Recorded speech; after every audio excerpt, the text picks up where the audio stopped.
Hi guys, Danielle from Danielle's Homemade Products. Don't mind the noise in the background.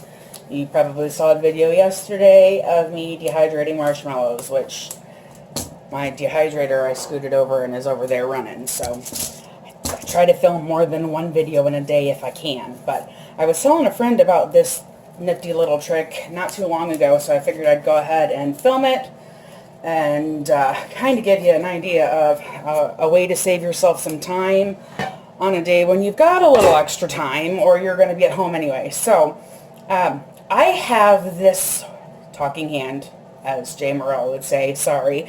I have a very bad habit of, yes, I do plan out what I'm going to make for the entire month, as you guys have seen. However, I'm not always good about checking to see what's for dinner the next day, which I've got to get better at. So I'm horrible about remembering to take out the ground beef to thaw the night before, and then I'm trying to rush to get it thawed to make dinner. So I've got this 5-pound roll of ground beef. I'm going to go ahead and make my life a little easier and just go ahead and brown it all. But I'm not going to do it on the stove. I'm actually going to do it in my crock pot. That was one thing that my friend was complaining about, is it's hard for her to stand at the stove and brown ground beef. She usually has to get either her son or her husband to do it, and they aren't always receptive to the suggestion that they handle it for her.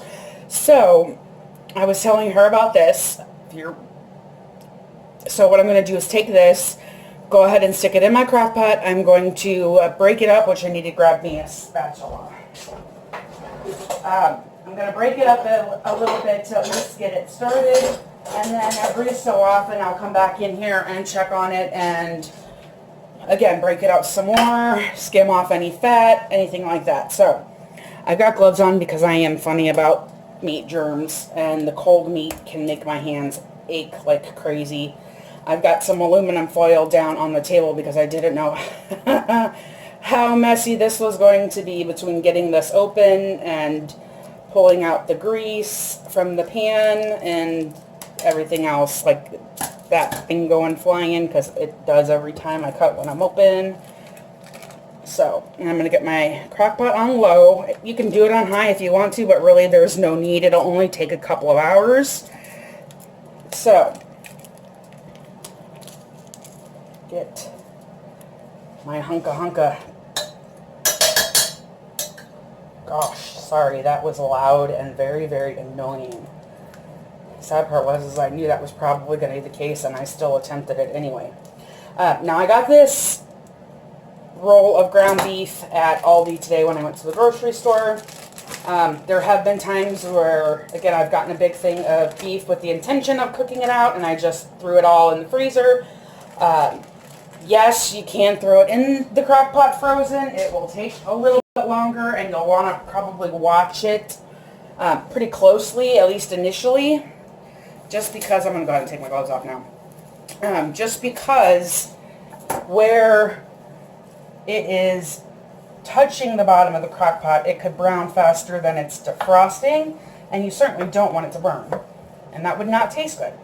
So I'm just going to break this up a little bit so it's not in a big roll still.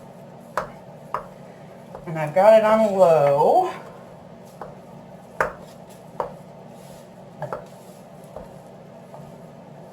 And I'm not trying to get it into small, teeny, tiny pieces. It's just not going to happen until it's at least cooked somewhat. And the more it cooks, the better I'll be able to break it up. I just don't want it to be in one big blob the entire time. And this will just make it easier as I'm going. So I'm going to get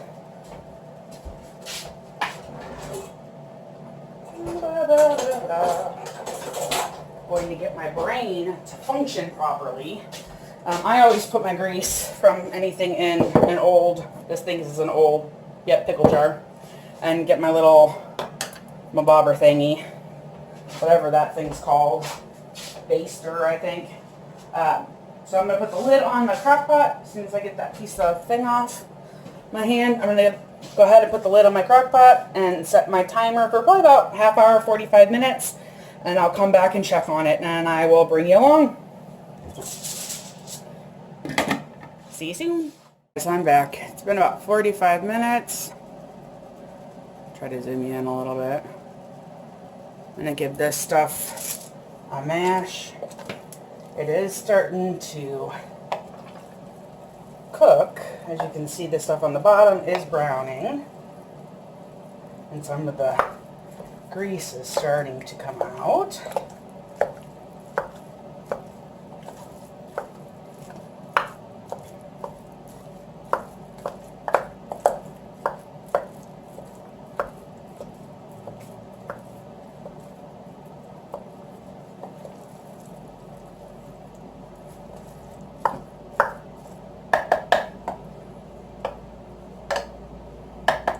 I think I am going to go ahead and turn the heat up to high just to get it going a little bit better.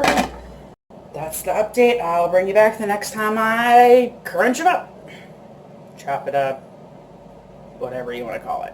I'll be back. It's only been about a half hour on high, but I do notice it's getting darker. I shouldn't say it's getting darker. It's a little bit more brown, but it's time to get some of this grease off. Now, you can leave it and drain all the grease off at once, but I'm weird and I don't like to wait. I do this fairly often, even if I'm browning on the top of the stove as well, just because I don't like to leave the grease in there.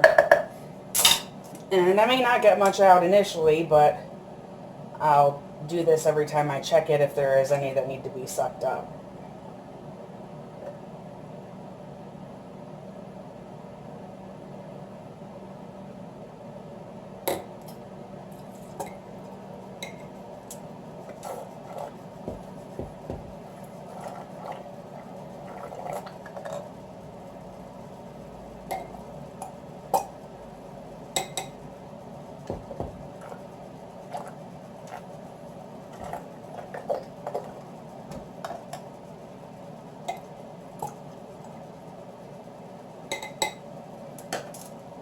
One of the reasons I put aluminum foil down was because I figured the process of getting the grease out would be a mess all on its own. Let's give this another break up and stir. It's never very attractive when it's in the crock pot, at least until it's much better cooked. Alright, I'm going to go ahead and give it some more time and I'll come back and show you that. I'm back. It's been a while. I did stir it once and I'll squeegee out some of the grease. And it's coming along, coming along.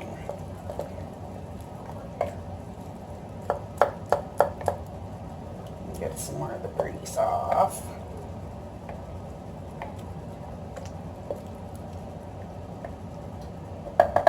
Now mind you, you could just leave all this grease in there and do it at the end, but I think it has to do with my OCD. I just can't do it.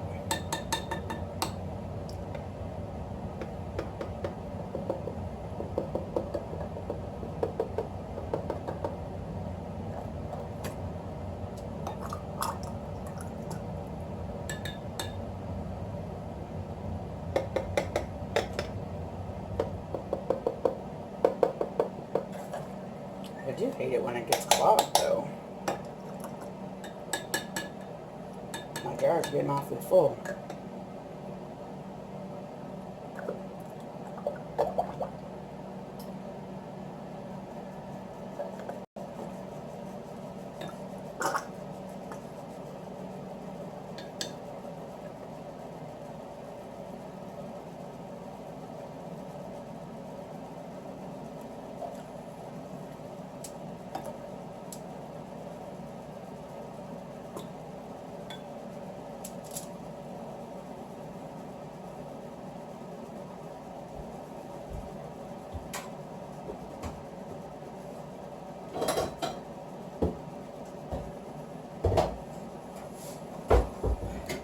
Sorry, I don't want to try to fit any more into that jar.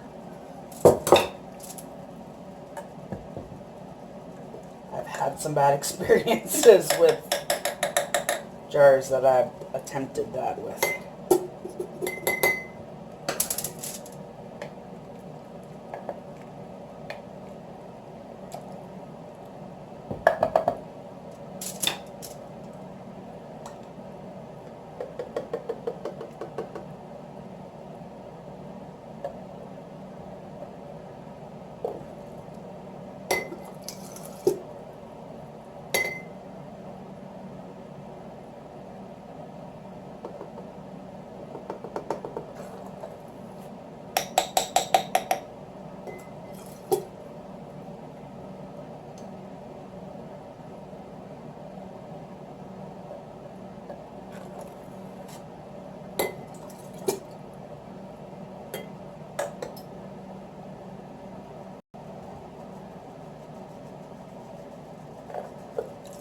Well, anyway, in case you're bored with watching this part,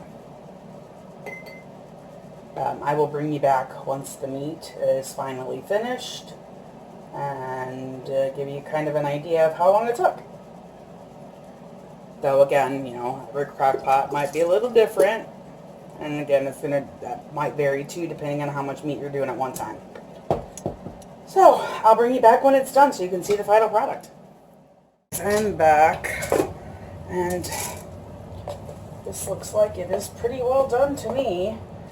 I am going to let it cool.